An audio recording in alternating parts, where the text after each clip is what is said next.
small. You can see the final interment of Chief Doctor Prince Isaac Ikechukwu Ukwu, Nnayelugo, one of Abor.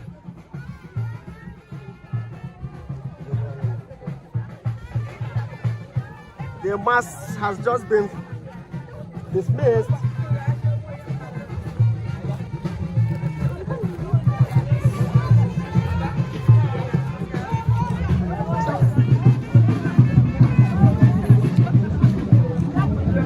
You can see his children. They are here to pay last respect to their father, a great man, Nnayelugo Ezibomado, a man that brought a lot of development to our community, empowered so many people.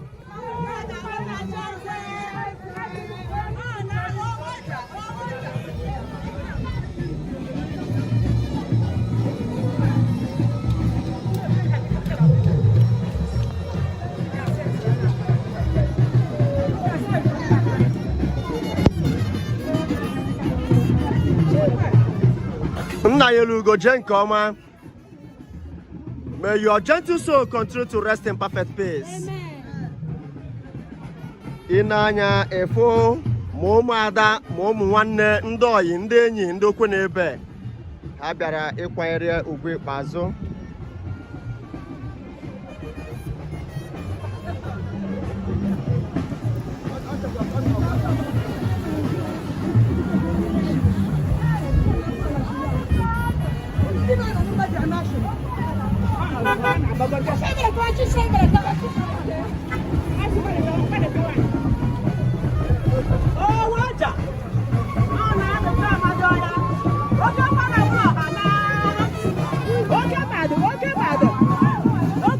You can see the beautiful wife of Nnayelugo, Dr.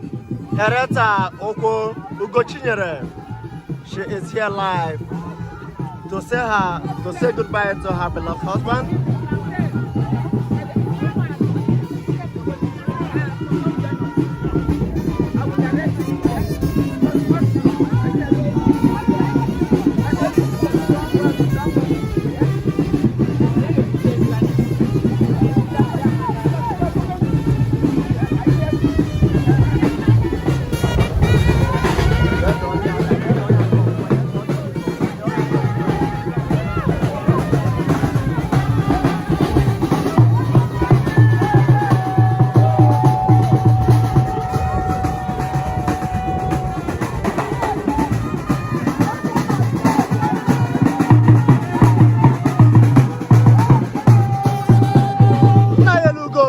Come on.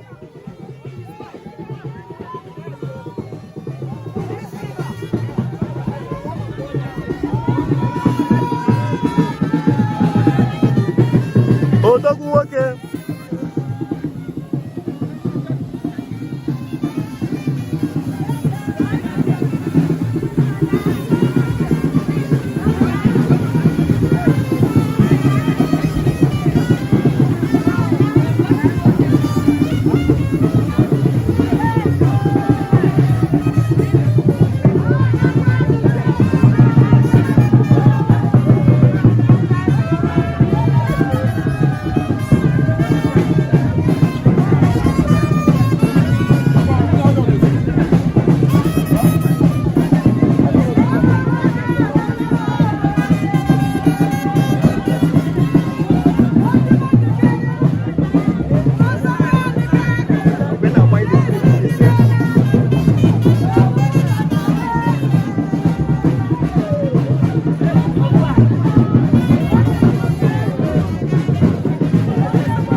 Nnayelugo, one of Abor, a great man. He is here, his final journey to Mother Earth. I now see and know. Ya Jenkoma, You can see the beautiful family.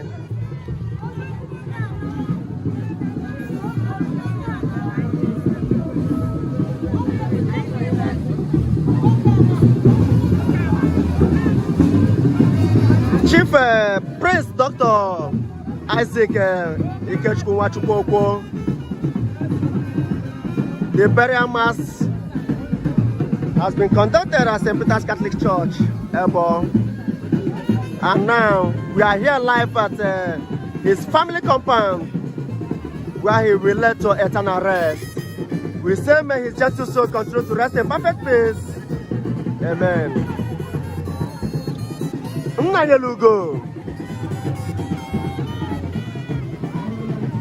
Nnayelugo Jane Koma.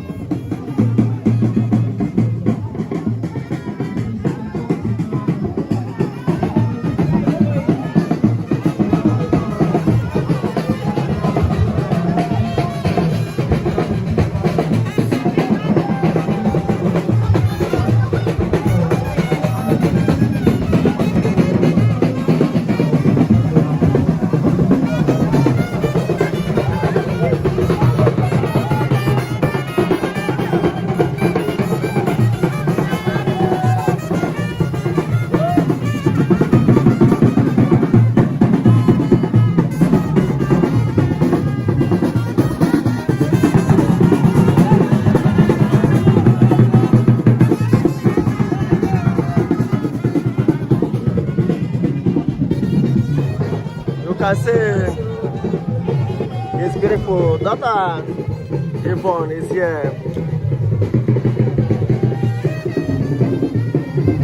Family, friends, and well-wishers, I bid farewell to a great man in Regem, a man of his people that did a lot of developmental projects at Abor community.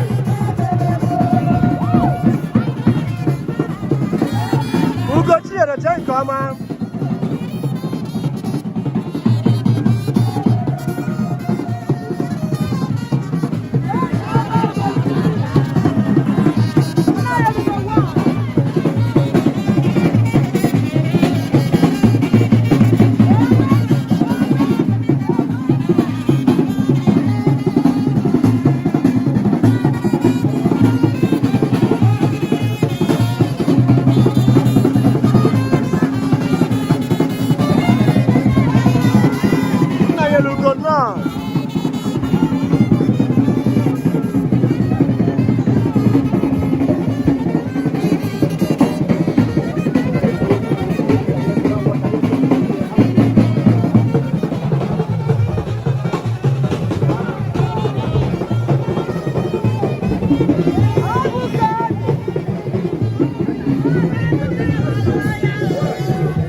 Nnayelugo no. Nnayelugo Jane Koma. Woke ezigbo mmadụ Jane Koma. I said the beautiful granddaughter of Nnayelugo. Ezigbo mmadụ ana. Yvonne Ukwu, live and direct at Abor, bidding farewell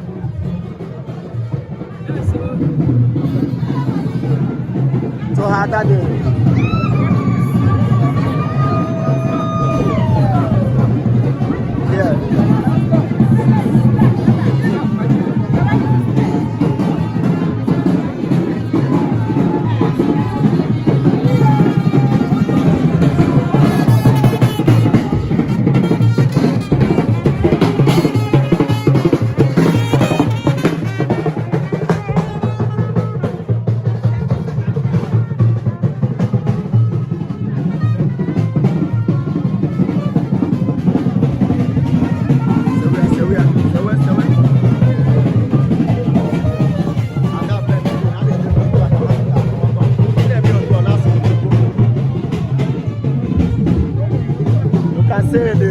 former governor of Enugu State, His Excellency Barrister Sullivan Ihana Chochime, is here live. He has been in the burial mass. Now he's at the compound.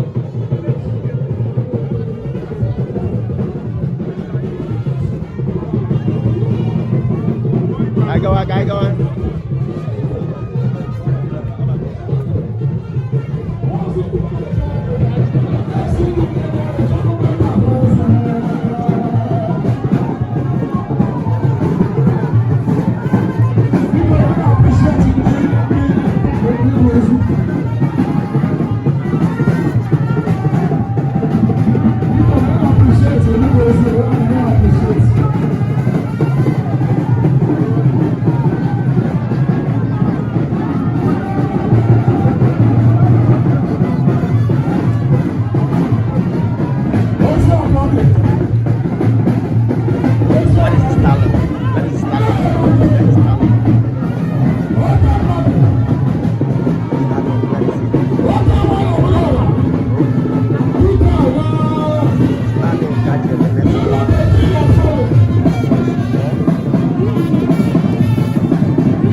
Ugo, you're home.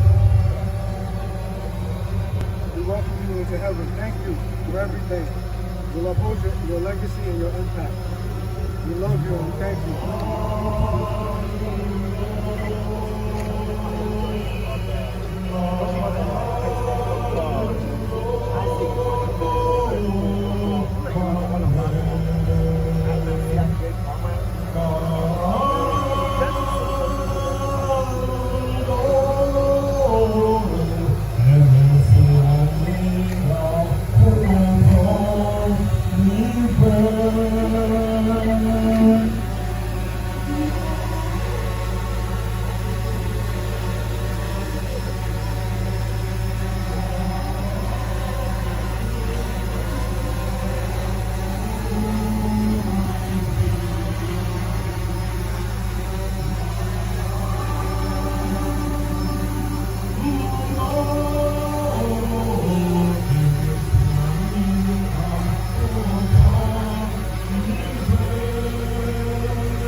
Got it?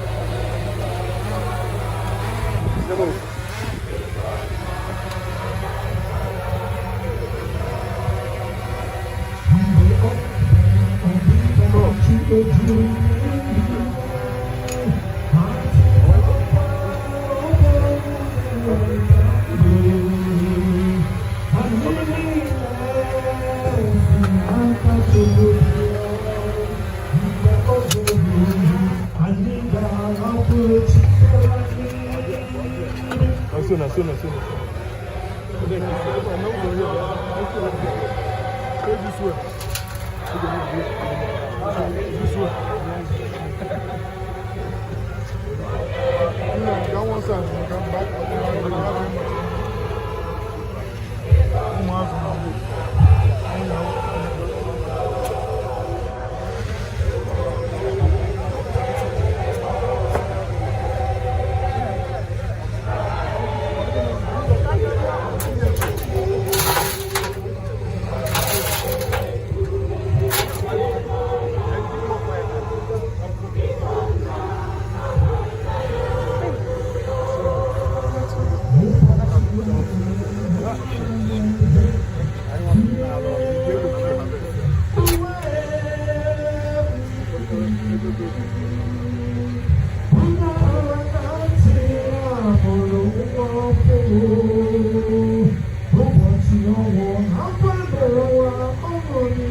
Yeah, done, yeah.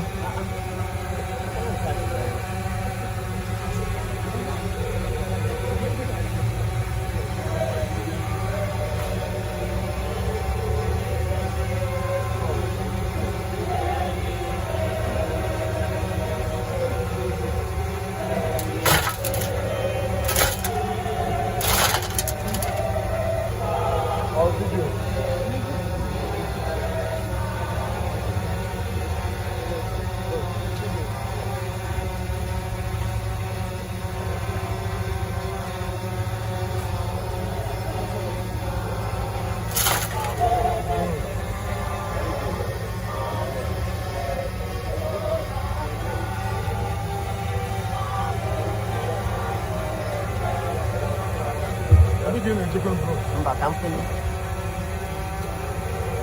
Ini go back. Aku mau nyapa semua boleh. Kena benar semua.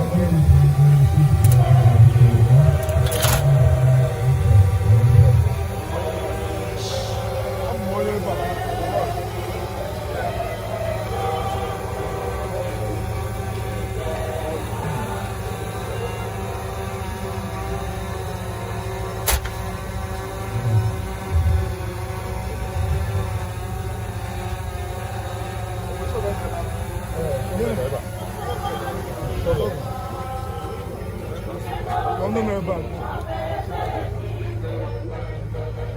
Then the feather effect, all the food. Okay. So go.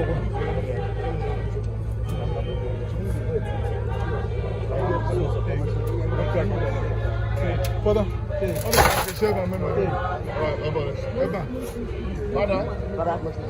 Okay. Hello. Yes. Okay, here. The one of you, the line of Daniel.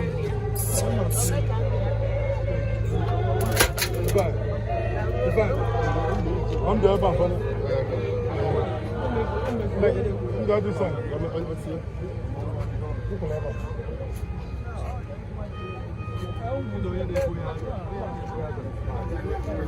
Okay. Lady, God bless you.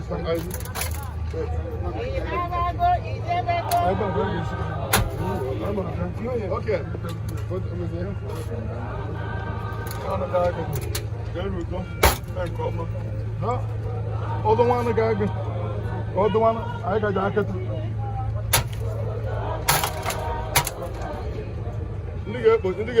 Get ready.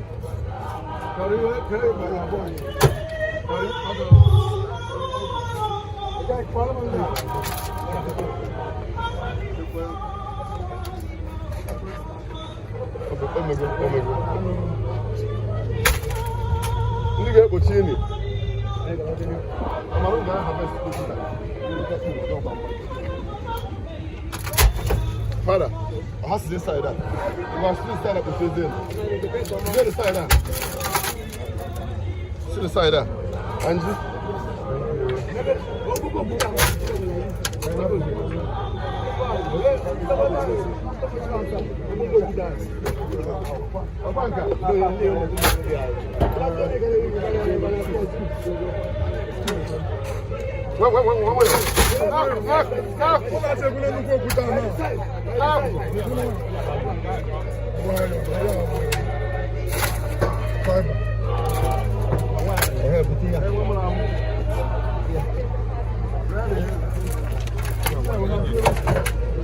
You know what?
Sorry.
Nanyelugo brought in different dignitaries to Abor. Many people are live here witnessing the last journey of Chief Prince Dr. Isaac Ikechukwu Ukwu Nanyelugo, one of Abor. You can see the former governor of Enugu State, His Excellency Barrister Sullivan Ehana Chochime, has been here during the burial mass and is here his final internment to pay him last respect, and there are many other dignitaries. That shows he's a great man and a red gem to Abor community, Enugu State at large.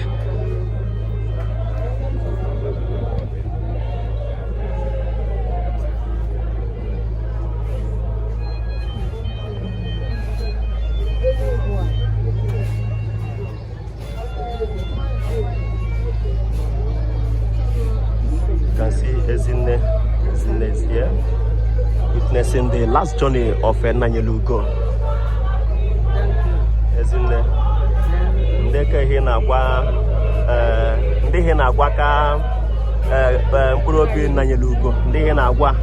Ihe m na-agwa bụ Chukwu biko nara mkpụrụ obi onye Nanyelugo. Amen. Ọ bụ omeka nne ya. Ọ bụ mmadụ kwụrụ ụwa niile, kwụrụ mmadụ n'anya. Ọ bụ onye nwere ụmụala. Ọ bụ onye na-ege ihe onye ka kwuru. Chukwu biko etu o si wee buchekwa ndụ n'ụwa nyekwa alaeze. Ịhụ nwa legasi onye ọtawa aka. Nna anyị atawa nke anyị, ya nwa abịakwatawa nke anyị. Mgbe anyị dị na-emere ọha ihe ọ chọrọ bụ ihe gị ọha jiri kwe ọ chọghị individual. Ọ ka akpakọwara anyị aka mana ụhụ ihe niile o ji eme n'ụlọ ụka n'obodo. Nna Chukwu biko nakọtakwa mkpụrụ obi onye na nnukwu. Anyị na-abịa. Anyị bịakwa ụbịa ziri anyị. Onye ọbụla nọ n'ụwa nọ maka ejikwa. Amen. Thank you. As the last journey of Nanyelugo continues, you can see different family, friends, and well-wishers here to pay the departed last respect. The house is fit to the broom. Christ High School Abor is fit to the broom. That's the journey of that very man.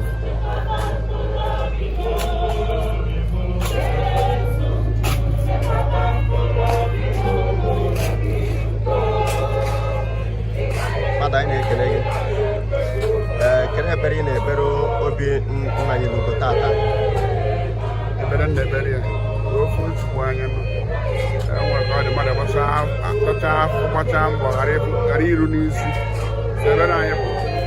hold you at this selfless, this altruistic, this kenotic.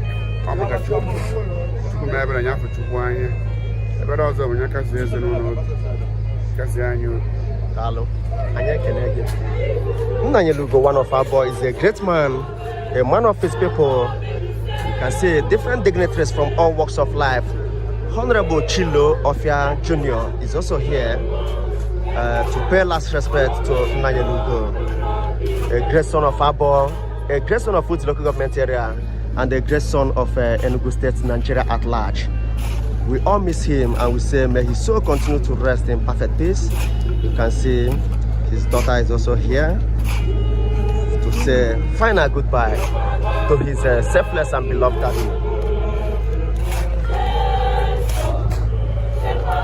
You can see Reverend Father Ozonwafo is also here live, watching as it unfolds. Friends and well-wishers, they are all here.